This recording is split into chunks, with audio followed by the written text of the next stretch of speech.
Di video sebelumnya, gue udah ngobrolin tentang Apple Vision Pro, headset baru yang keren banget dari Apple. Nah, kalau belum nonton, langsung aja klik video ini ya guys. Nah, karena banyak banget yang penasaran dan minta gue bahas lebih lanjut, jadi di video kali ini gue bakal bahas lagi lebih detail tentang Apple Vision Pro ini. Dan kenapa sih ini bisa jadi game changer di dunia VR dan AR.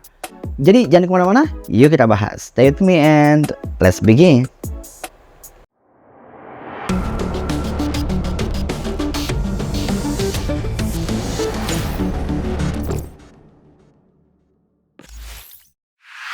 Halo teman-teman semuanya, balik lagi bareng gue Cecep. Dan seperti biasa di channel ini gue bakal selalu share mengenai tips, tutorial, unboxing, gameplay, atau apapun semua yang berhubungan dengan virtual reality atau VR.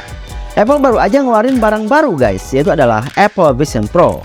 Dan mengenai ini udah gue bahas di video ini ya guys, yaitu adalah sebuah video reaction yang membahas video pengumuman Apple Vision Pro.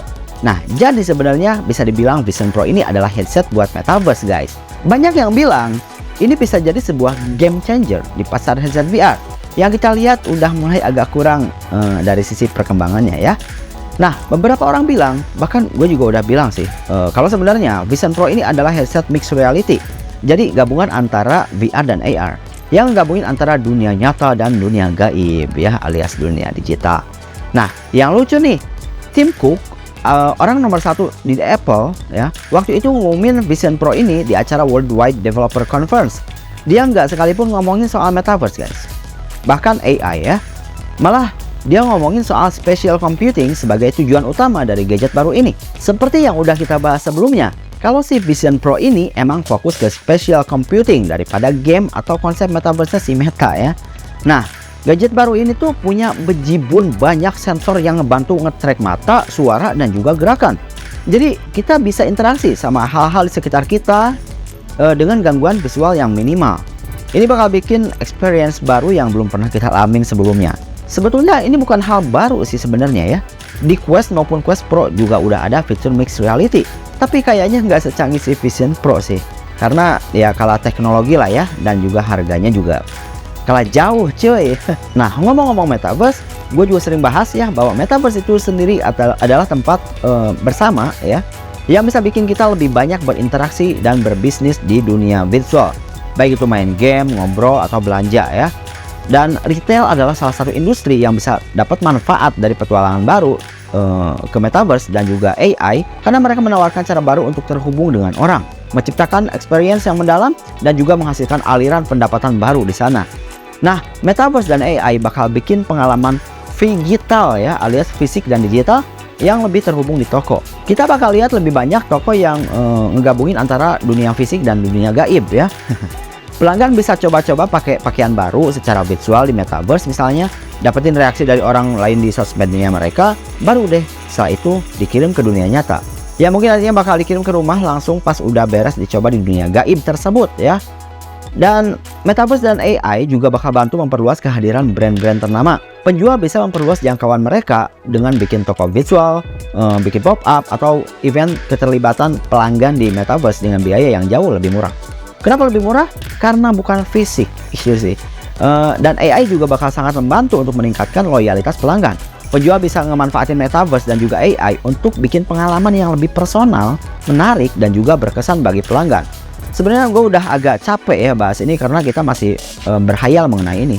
Tapi ya kita harus optimis kalau metaverse yang sesungguhnya itu bisa terrealisasi dengan sangat maju dan juga sesuai ekspektasi. Tapi ada beberapa tantangan dan ketidakpastian yang perlu dipikirin oleh retailer ya.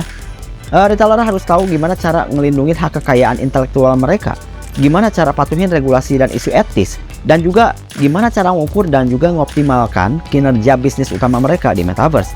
Tapi yang paling penting, pengecer alias retailer itu harus belajar lebih banyak tentang gimana bikin tempat baru ini lebih manusiawi dan dengan aktif ngatur dialog dan juga interaksi dengan pelanggan yang masih sebagian itu tertinggal oleh AI.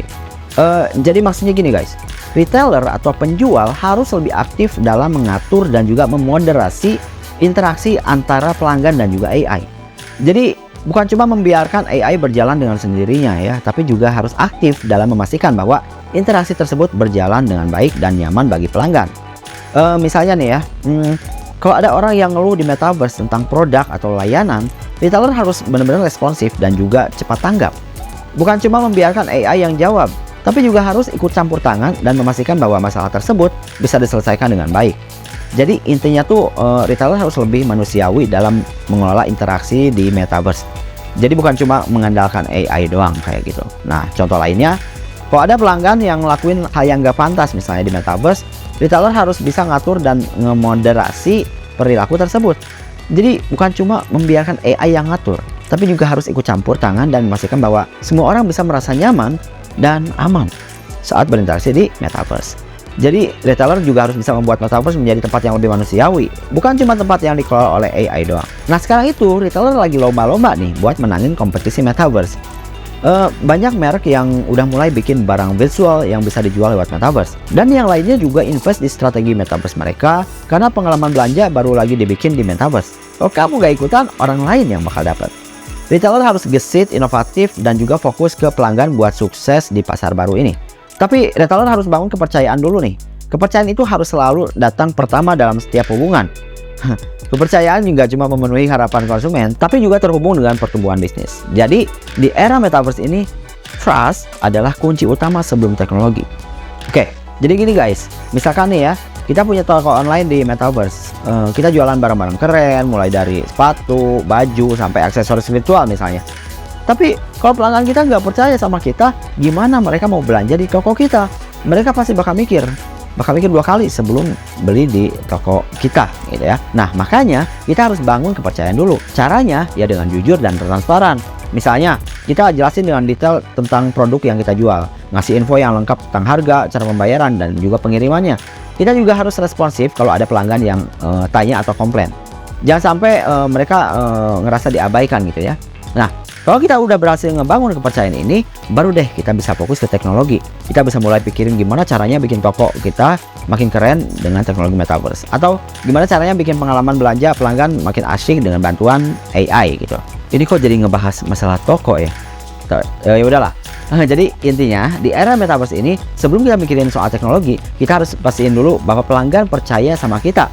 Karena tanpa kepercayaan, nggak mungkin bisnis kita bisa tumbuh dan berkembang. Trust. Kalau dalam hubungan asmara juga kepercayaan itu nomor 1 ya, kuncinya.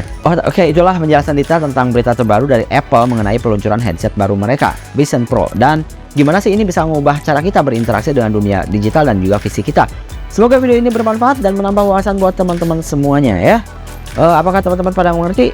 Kalau nggak ngerti, silahkan tanyain di kolom komentar. Jangan lupa untuk like video ini dan juga share ke teman-teman yang lainnya. Dan buat teman-teman yang belum subscribe channel ini, yuk di subscribe dulu dan klik tombol loncengnya, biar teman-teman selalu dapat notifikasi setiap gua upload video yang baru. Oke teman-teman semuanya, sampai jumpa di video selanjutnya. Bye.